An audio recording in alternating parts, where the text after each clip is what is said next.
So it turns out Byron Murphy's contract didn't void after all.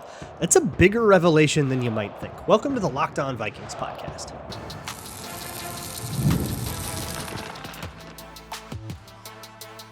You are Locked On Vikings, your daily Minnesota Vikings podcast, part of the Locked On Podcast Network, your team every day.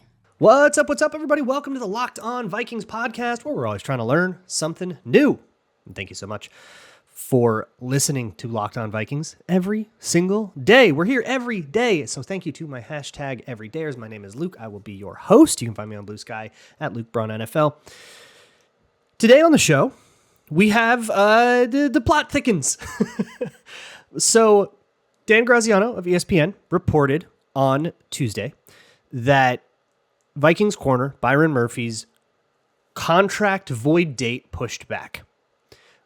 This is something that would have had to be done by Monday. So I have been talking all week about what that means. We didn't think it was done, but it turns out that they had found that agreement and they did it in time.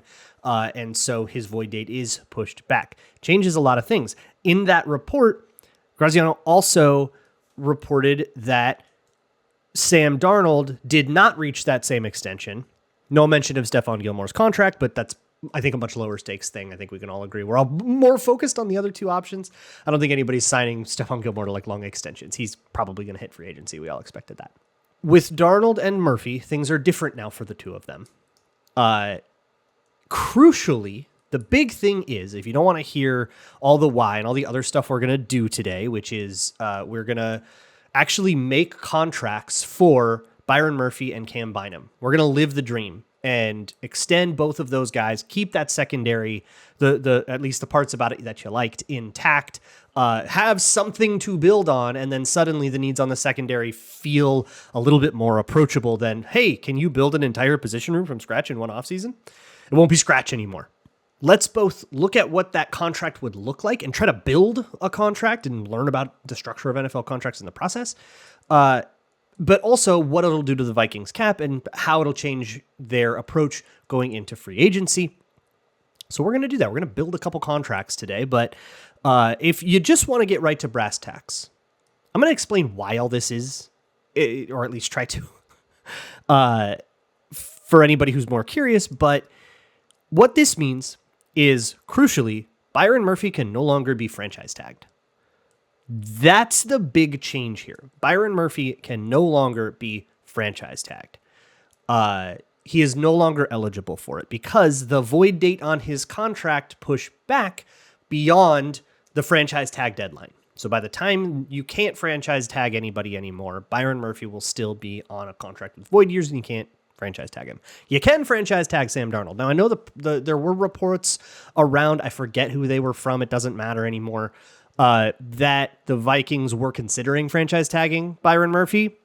Apparently that consideration is over. That option is out the window.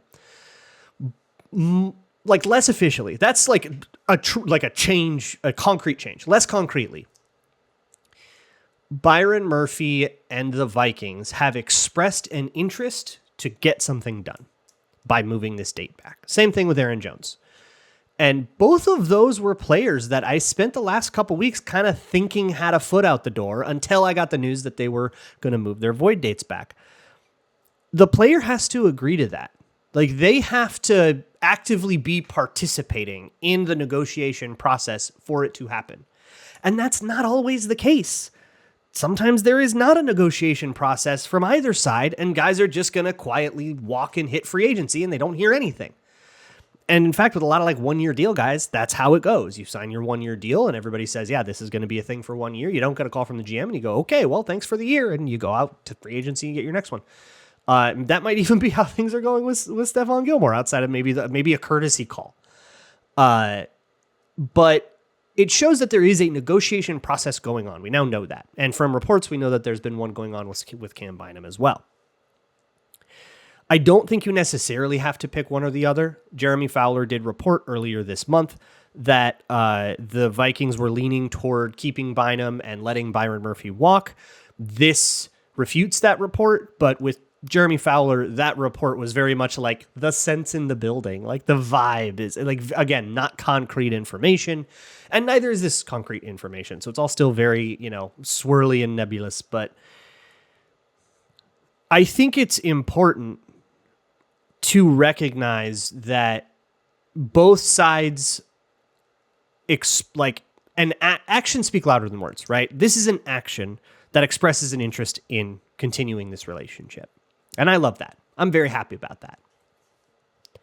As for Darnold, it's the opposite, right? They did not reach that agreement.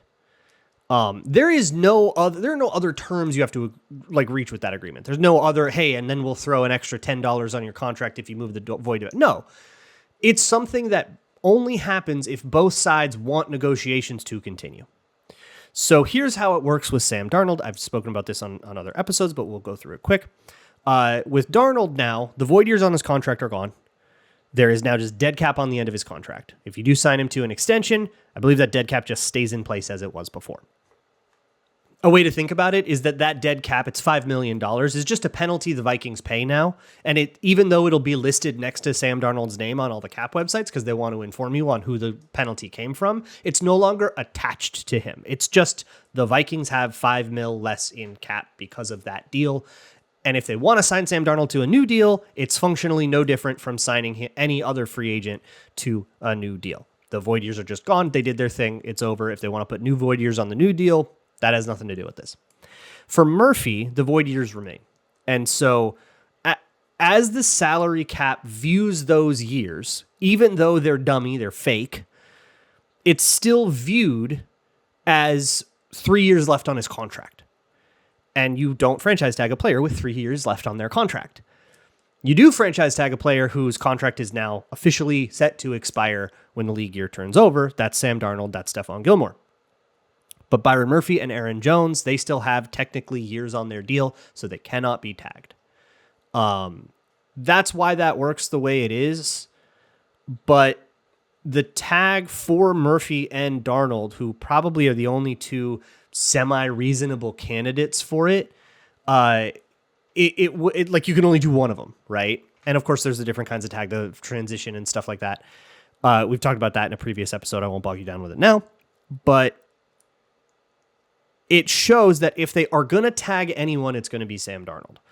I think I get the question every week, what about a tag and trade for Darnold? So I'll say that as many times as possible to try to get it out to as many ears as possible. But my take on this is that a tag and trade is not a profitable thing. And it is better for the Vikings to let him walk. The compensatory pick that you're looking at is going to be a better asset than anyone's going to be willing to give you for the right to pay for Sam Darnold $40 million. I don't know if Sam Darnold gets that money on the open market at all. And if you tag him and then trade him away, you are essentially doing part of the negotiation for the other team. The other teams don't like that. They don't want that. And they're certainly not going to pay draft capital out the nose. Don't get it in your mind that there's this world where the Vikings can franchise tag Sam Darnold and then make a Matt Stafford trade for him and get 2 first-round picks. You're looking at a day 3 pick probably if you do that, and the compensatory pick is likely a third if you get if you don't cancel it out and you manage the situation properly. So we're letting Darnold go. If it's me, I'm letting him walk, or I'm tagging him in earnest and saying let's do 1 year of this. Let J.J. McCarthy continue to develop behind the scenes. Run it back with Darnold for 1 more year. We won 14 games. Let's try it again. Keep as much in-house as we can. And do it that way. But it'd be truly, let's tag him. Let's actually do it. The problem is it would make things like extending Cam Bynum and Byron Murphy really, really hard to do that. And the Vikings certainly have not been talking like a team that is going to do that with Sam Darnold. It's every single inkling that we have is that Darnold's walking. So, I don't know. If he does end up signing, to me, it will represent a plot twist. It will represent a change in minds, some sort of changing in the direction of the wind between now and March 12th when this all becomes official. So let's pretend that Darnold's going to leave, and let's pretend that we're going to get both Bynum and Byron Murphy under contracts. What would those contracts look like? I'm going to try to draw one up, and then if they do sign one with the Vikings, let's see how close I got. That'll be next on Locked On Vikings. Today's Locked On Vikings episode is brought to you by TurboTax. It is tax season, and that used to mean worrying and waiting and wondering if you did it right and if you were going to get any money back or if you're going to have to pay a whole bunch of money. But now Taxes is matching with a TurboTax expert who's just going to do the whole thing for you as soon as today. That's an expert who will give your taxes their undivided attention as they work on your return while you get real-time updates on their progress so you can focus on your day. An expert who will find you every deduction possible and file every form, every investment, and everything with 100% accuracy. Also, you can get the most money back guaranteed. No waiting, no wondering, no worries. Now that is Taxes. Get an expert now on TurboTax.com. Only available with TurboTax Live full service. Real-time updates only available in the iOS mobile app. See guarantee details at TurboTax.com/guarantees. Moving on here with the Locked On Vikings podcast. Thanks again for making Locked On Vikings your first listen of the day. Let's make a contract. So I do this every year. We get around to this time of year on Locked On Vikings, and I like to do this. I like to look at the structure of NFL contracts. I think it's an important thing to understand when you think about resource management. If you're the kind of person that likes to think about how teams should be built and how resources should be allocated, how much should you pay for that safety, that corner, that wide receiver, that running back? If you like those questions, I do think that it is like requisite knowledge to at least have a sense for how those contracts are structured, how those cap hits are structured, so that you can avoid the trap of seeing so-and-so signed a $50 million contract and thinking, that they're going to pay $50 million right now for it. That's not how it works, right? So you can avoid the traps of like those overinflated, bloated, reported numbers. We don't want that. So instead, let's look at history. And history tells us, let's start with Byron Murphy. His is a weird situation, not a weird situation, but it's not as common of a situation where somebody's going to sign a free agent contract and then sign a second deal with that team. More commonly, if you sign a second deal, it's with the team that drafted you.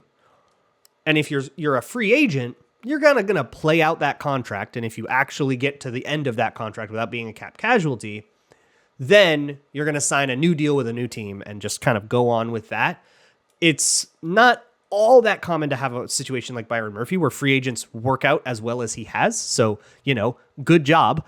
But I wanted to find like a reasonably similar deal. So PFF sees Byron Murphy as making $17.33 million per year for 3 years. So that's a 3-year deal for $52 million, 3 for 52. So looking for 3-year deals on the cornerback market, there's actually one that's kind of a similar situation. It's his third contract, but it's not with the team that signed him to his second one. So it's DJ Reed, and he's going to be a free agent again, by the way. But DJ Reed spent 2 years with the 49ers and then 2 years and then got cut and got claimed by the Seahawks and played well with the Seahawks and then signed a big deal with the Jets.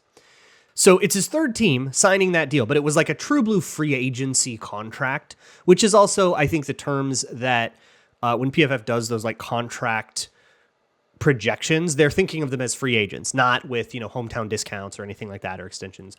But let's go with a 3-year deal. And what I wanted to do was look at the DJ Reed contract and just look at the structure of it and see kind of what the vibe was. And so this deal, which was a $33 million deal over 3 years, and it was a couple years ago. So Byron Murphy's is bigger even after accounting for cap inflation.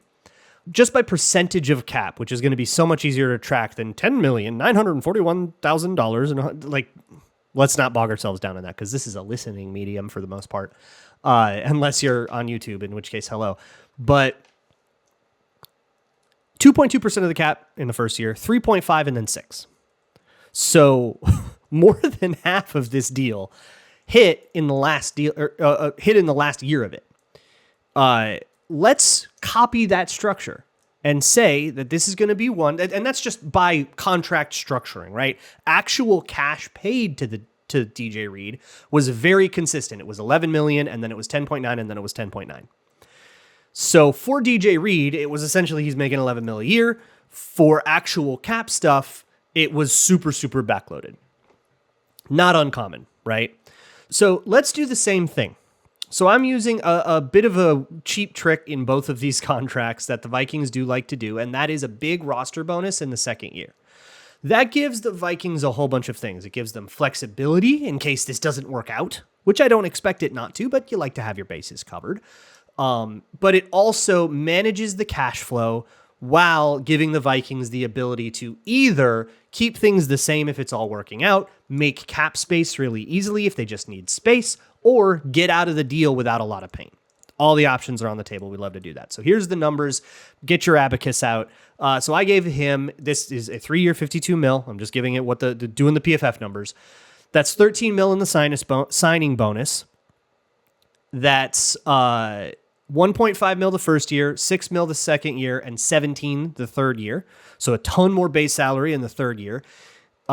In exchange for that, I also did an $11 million roster bonus in the second year and $1 million roster bonuses the other year. Those are easy, just as well as workout bonuses. It's kind of common to do those, like kind of smaller ones to sort of just ensure that like the offseason programs go right. So $500K in the workout bonuses and stuff. Here are the numbers that you care about. 8.7 cap number the first year, 23 mil cap number the second year, and a 24 mil cap number the third year. So we're kind of doing it. We're not like backloading everything into the third year. We're doing it into the second and third year. But the first year, very cheap, right? 8.7 mil for Byron Murphy. We love that. In terms of actual cash flow, 16 mil, 17.5, 18.5. Pretty easy, right? So he's getting paid more or less 17 and a half a year in actual real cash flow. He'll be happy with that. In terms of all the cap tomfoolery we're about to do, that's all just for salary cap sake and accounting, and that's all just Rob Brzezinski magic.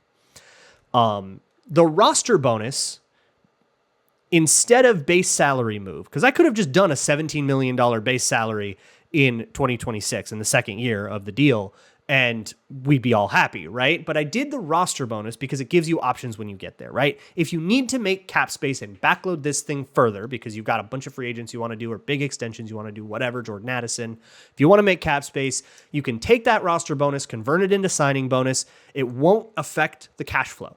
Not 1 cent of the cash flow will change. Only the cap will change. So Byron Murphy doesn't even need to be called about this. You just do it. You leave his agent a voicemail, send him an email, a courtesy email, and it'll be fine. That also means that let's say things go bad with Byron Murphy. Let's say he regresses really bad or there's an injury that you get worried about. You can cut him before whatever date the roster bonus vests, and you would set a date sometime, usually like early March, like right before free agency, where that roster bonus becomes guaranteed salary. You could let that happen if everybody's happy and you don't need to change this structure and you're good with the cap and everything. You just let it go. Or you can restructure it, turn it into signing bonus, add void years to the thing, and make a bunch of cap space. It is essentially taking a bunch of that second year cap hit and turning it into moldable clay. And you can decide, you got to pay it some year, but you can decide if that's this year, next year, or the year after that. And you can take as much of it and move it to anywhere you want. That flexibility is the tool that allows the Vikings to get away with way more signings than the numbers are going to look like they can get away with. They've got a lot of cap space now, but in future years, as guys get more expensive, as they keep going in free agency, it's going to get tighter, and they're going to need this flexibility to keep themselves active in free agency in the way we're going to want to this time every year. So that is a mock Byron Murphy contract. Let me know how I did. Come circle back around to this, YouTube commenters. I know you love to do that with the benefit of hindsight. But again, it's 8, 23, 24 with the ability to take that year 2 or that year 3, 24 and move it way down. The one thing I didn't talk about is guarantees. This does not guarantee enough money. I just put it all in base salary. I did not worry about how much was or wasn't going to be guaranteed. That would obviously be a huge part of the negotiation, but it's not really pertinent to the exercise I'm doing right now, so I just left it alone.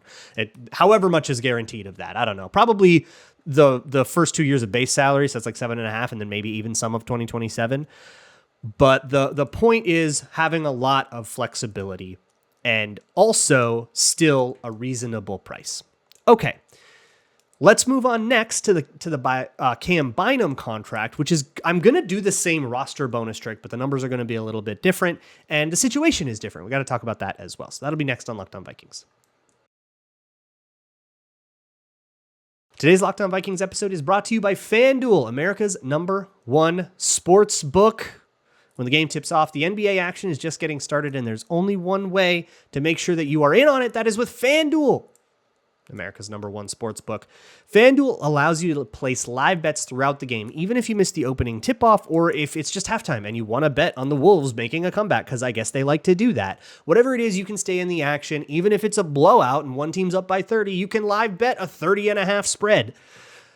And if you're looking for a bigger payout, you can combine your live bets into a same-game parlay or parlay things across sports, across teams and leagues and all kinds of crazy stuff.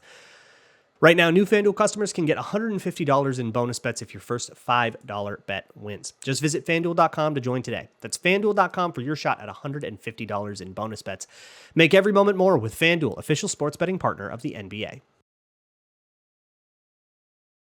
Moving on here with the Locked On Vikings podcast, the next contract is going to go to a bigger extreme with this roster bonus thing. And I'm not going to do that because I think that's what's going to happen with Cam Bynum. I'm not really predicting that this will happen. I kind of just want to show you what it looks like.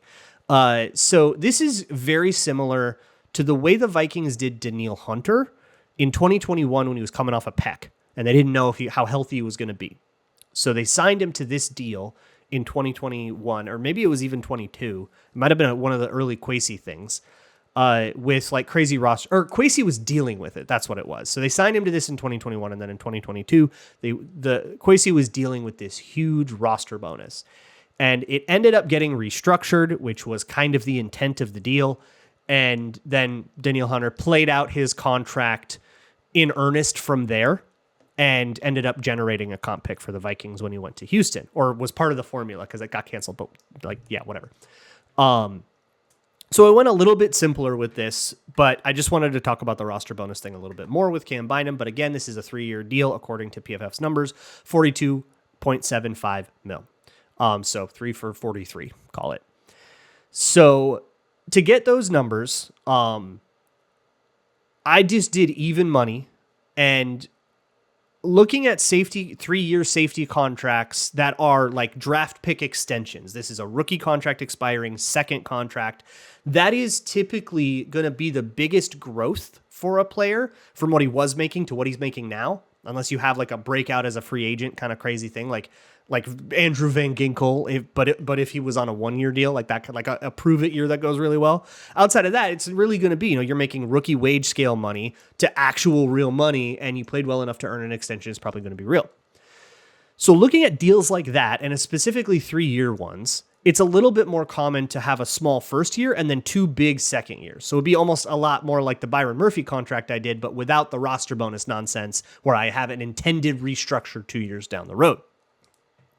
So for this one, you can basically just do that, but make the base salary, but forget the roster bonus thing and just do it in base salary. But I figured that was a boring move. So instead, let's do this roster bonus thing. So what if we did like a $10 million signing bonus and then like $4 million a year in base salary? We won't even accelerate it, or we won't even grow it. We'll just have it like an even $4 million. And then a $20 million roster bonus. So all of those same flexibilities are going to work the same. The problem is cash flow. And this is where you have to understand when you're looking at contracts, looking at the cash flow is crucial context, because that is what the player will experience, not the cap hits.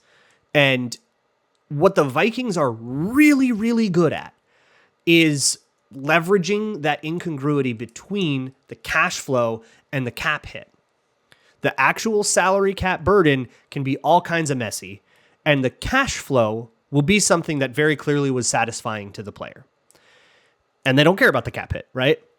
So with this, the problem is, so if I have a $10 million signing bonus and a $4 million base salary in the first year, that means that in the first year, Cam Bynum will receive $14 million. Okay, cool. That's 14.25. That's exactly 1/3 of the contract. The 0.25, I put a workout bonus in for $250,000 in each year just to like keep the numbers nice and even that we're going to talk about. So there you go. Okay, easy. 14 mil, 14.25 with the workout bonus. Good to go.